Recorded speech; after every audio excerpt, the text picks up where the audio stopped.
Absolutely.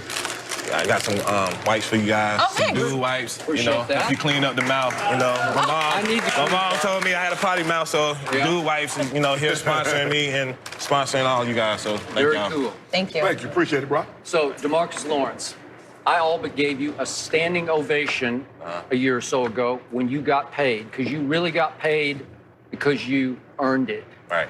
You were as dominant a pass rushing force as there was in this league. And then last year happened, and I'm the biggest Cowboy fan on earth, and I still can't wrap my head around what happened, especially on the defensive side of the ball. It just didn't happen. So you've had a month or so to sort of just cogitate about it, just let it sink in. What went wrong? Right. You said I was a dominant pass rusher, but also a dominant run stopper too. So just being able to go and look at both levels of playing football, running and passing game is it's really all about making your stops when it's time to make your stops. And we had opportunities to get turnovers, and it's all about doing those things when the time matters, and we didn't do it. So that's why I feel like the season turned out the way it did. It wasn't nothing to do with our belief or how we looked at the game. It was all about coming together and making the plays when the time. You did get your shoulders fixed going into last season. Did they bother you at all? I mean, not necessarily. It's all about just regaining strength.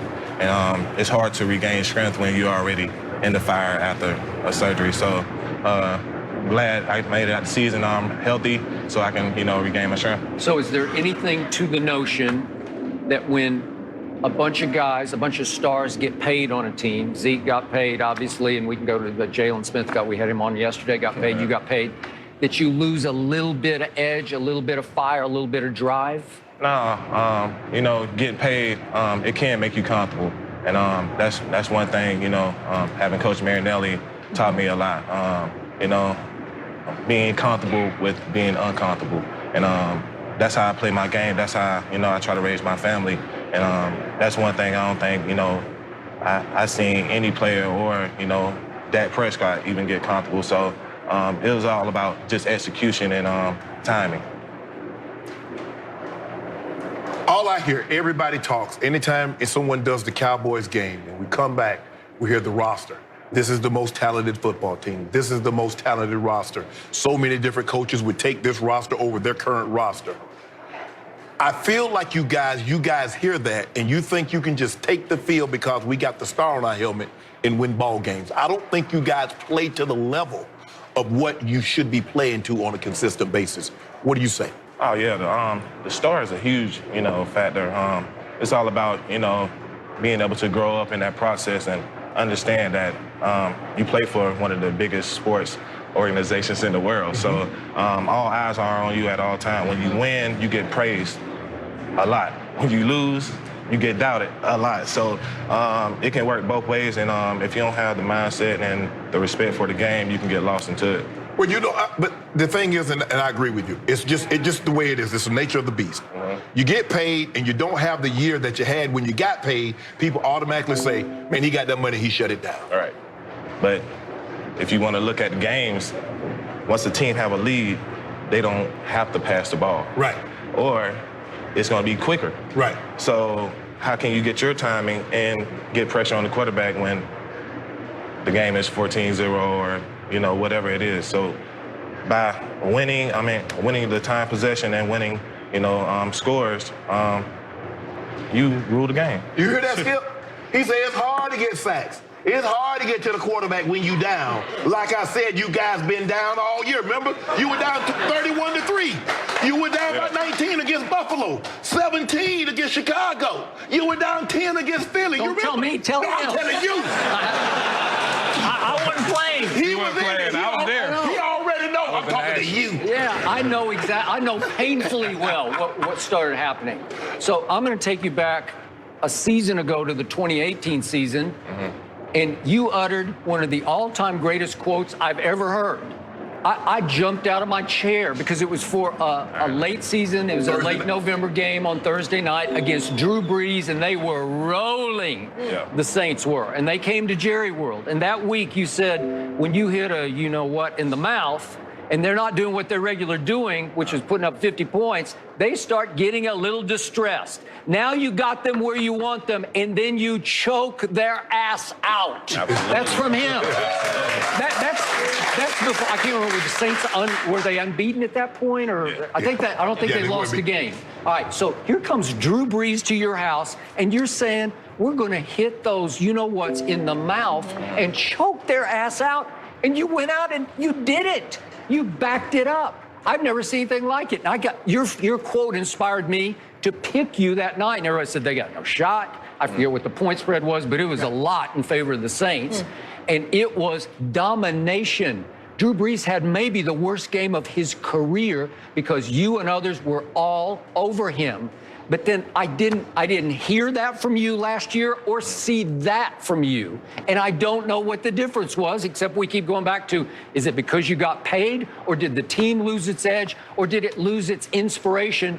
Because the guy I call Coach Clap, Jason Garrett, after a while you just tune him out and he's not pushing your button anymore. I don't know. No buttons got pushed on defense last year, right? Yeah, just stepping into a new role of, coming into funds, expectations change for you, being able to get into the captain seat last year and be able to see how things move and, how everything portrays back to you, even though, you coming here and trying to set the foundation of how the game is supposed to be played. So a lot of things come with getting paid, but it's also all about, capitalizing, just like that Saints game. So you can call anybody out. It's all about really just capitalizing. And, those guys had my back that game. So. And then it got so bad, speaking of Thursday night, you played another one this year at Chicago, and you missed an NFL season high 19 tackles. Not just you, but your defense did. Well, that's just wrong. It's just like, you're better than that. And I asked Jalen Smith yesterday, before the game, when you're warming up on the field, did you look around and think, well, we just don't seem like we're into this? No. I mean, it's hard to just try to, focus on one person or read each other's energy. It's all about, you preparing and making sure you're straight to, go out there and capitalize on your moment. And when you get out there and you see a guy, miss a tackle, you ain't going to think it's going to lead to 19. You're going, hey, bro, get right, let's go. Pick your guy up. But, that was one of our bad games. And, I missed tackles too. So, and I feel like I'm one of the best tacklers in the league. And it's all about, making the plays when you got to. Jason Garrett ultimately lost his job. And we had Jalen Smith on here yesterday. I say, coaches coach 53 players. So if the coach loses his job, the 53 players didn't do their job. Well, obviously, Jerry can't fire 53 guys. He takes the guy that he feels that is most responsible. Talk to us about Skip wanted the guy gone a long, long time ago. Tell us about what did you like about Jason Garrett coaching style, and what didn't you like about his coaching style? Yeah, I like his demeanor. Every morning he came in, he was focused, ready to go, and had us on time every day. So just having that energy and bringing it to your team. He got a favorite saying. I can't say it on national TV, but just a tremendous respect for the guy, and I really love his passion. Wow.